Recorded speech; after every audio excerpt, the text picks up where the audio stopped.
چین کے ساحلی شہر تیانجن میں 31 اگست کی صبح تھی۔ رنگا رنگ جھنڈیاں، سیکیورٹی کے سخت انتظامات اور دنیا بھر سے آنے والے وفود کی آمد نے شہر کو ایک عالمی مرکز بنا دیا تھا۔ وجہ یہ تھی کہ یہاں شنگھائی تعاون یعنی SCO کا 5واں سربراہی اجلاس ہونے جا رہا تھا۔ یہ صرف ایک عام اجلاس نہیں تھا، بلکہ ایسا لگ رہا تھا جیسے تاریخ کا نیا باب لکھنے جا رہا ہو۔ ایک بڑے ہال میں دنیا کی بڑی طاقتوں کے رہنما بیٹھے تھے۔ چین کا شی جن پنگ، روس کا ولادیمیر پوٹن، بھارت کے نریندر مودی، پاکستان کے نمائندے اور وسطی ایشیا کے صدور۔ ہر طرف کیمروں کی روشنی اور دنیا بھر کے صحافی موجود تھے۔ سب جانتے تھے کہ یہ اجلاس کچھ نیا لے کر آنے والا ہے۔ آخر شنگھائی تعاون تنظیم ہے کیا؟ SCO ایک بڑی علاقائی تنظیم ہے جس کی بنیاد 2001 میں رکھی گئی۔ اس کے اہم مقاصد خطے میں امن و سلامتی قائم رکھنا، دہشت گردی، انتہا پسندی اور منشیات کے خلاف تعاون، رکن ممالک کے درمیان تجارتی، اقتصادی اور ثقافتی تعلقات کو مضبوط کرنا۔ اس وقت SCO کے 8 مستقل رکن ہیں: چین، روس، پاکستان، بھارت، قازقستان، کرغزستان، تاجکستان اور ازبکستان۔ ساتھ ہی کئی ممالک مبصر یا ڈائیلاگ پارٹنر ہیں۔ اب ہم بات کریں گے اجلاس میں ہونے والے اہم فیصلوں کی۔ نمبر 1 پہ تھا تیانجن ڈکلریشن۔ اجلاس میں تیانجن ڈکلریشن منظور ہوا، جس میں آئندہ 10 سال کے لیے تنظیم کے مقاصد، ترقیاتی منصوبے اور حکمت عملی بیان کی گئی۔ اس کا مطلب ہے کہ SCO نے 2035 تک کا واضح روڈ میپ بنا لیا ہے۔ دوسرے نمبر پہ ہے SCO ڈیولپمنٹ بینک کا قیام۔ چین نے ایک نئے SCO ڈیولپمنٹ بینک کے قیام کا اعلان کیا۔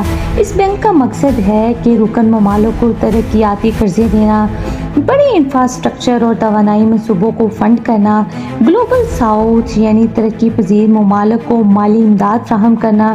یہ اعلان مغربی اداروں جیسے IMF اور ورلڈ بینک کے مقابلے میں ایک متبادل نظام سمجھا جا رہا ہے۔ نمبر 3 پر تھا گرین انرجی اور الیکٹرو یوان۔ چین نے وسطی ایشیا میں بڑے شمسی اور ہوا سے بجلی بنانے والے منصوبوں کا اعلان کیا۔ ان منصوبوں میں معاہدوں کے لیے الیکٹرو یوان استعمال ہوگا، یعنی توانائی کی ڈیل چینی کرنسی میں ہوگی، ڈالر کی بجائے۔ ازبکستان میں ہوا سے بجلی کا نیا پروجیکٹ شروع کرنے کا اعلان کیا گیا۔ ایک بڑی تبدیلی ہے کیونکہ اس سے ڈالر کے عالمی برتری کو چیلنج کیا جا رہا ہے۔ لاؤس کو ڈائیلاگ پارٹنر کا درجہ دیا گیا اور CIS یعنی Commonwealth of Independent States کو مبصر کا درجہ ملا۔ یہ ظاہر کرتا ہے کہ SCO کا دائرہ مزید بڑھ رہا ہے۔ نمبر 5 پہ تھا ثقافتی فیصلہ، یعنی کرغزستان کے شہر گورلپون اٹا کو 2025 سے 2026 تک کے لیے SCO کا سیاحتی ثقافتی دارالحکومت قرار دیا گیا۔ اس کا مقصد رکن ممالک میں سیاحت، ثقافت اور عوامی رابطے کو فروغ دینا تھا۔ اس اجلاس میں سیاسی اور سفارتی پہلو بھی موجود تھا۔ اجلاس کے اعلامیے میں بھارت کے علاقے پہلگام میں ہونے والے دہشت گرد حملے کی مذمت کی گئی۔ یہ بھارت کے لیے بڑی سفارتی کامیابی تھی کیونکہ پہلی بار SCO نے بھارت کے اندرونی واقعے پر اس کے موقف کی کھل کر حمایت کی، جبکہ پاکستان اس معاملے پر تنہا رہ گیا۔ اجلاس میں شی جن پنگ، ولادیمیر پوٹن اور نریندر مودی کی ایک ساتھ ملاقات اور تصاویر نے دنیا کی توجہ اپنی طرف مبذول کرائی۔ یہ ایک علامتی اتحاد دکھایا گیا جس نے مغرب کے لیے خطرے کی گھنٹی بجا دی۔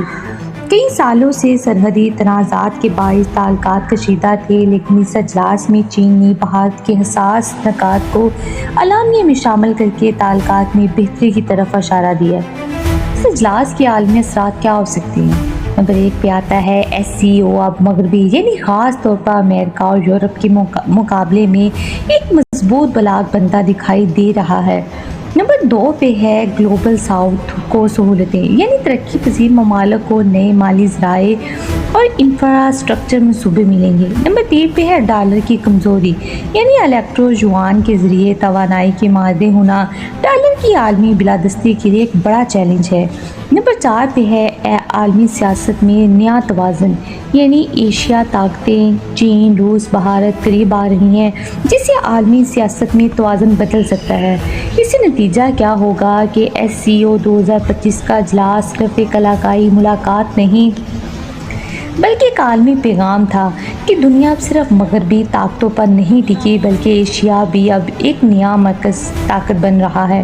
یہ اجلاس اس بات کا ثبوت ہے کہ آنے والے برسوں میں دنیا ملٹی پولر ورلڈ آرڈر یعنی کئی طاقت پر مراکز والی دنیا کی طرف بڑھ رہا ہے۔ اگر ویڈیو اچھی لگی ہو تو لائک کریں، شیئر کریں اور جزاک اللہ۔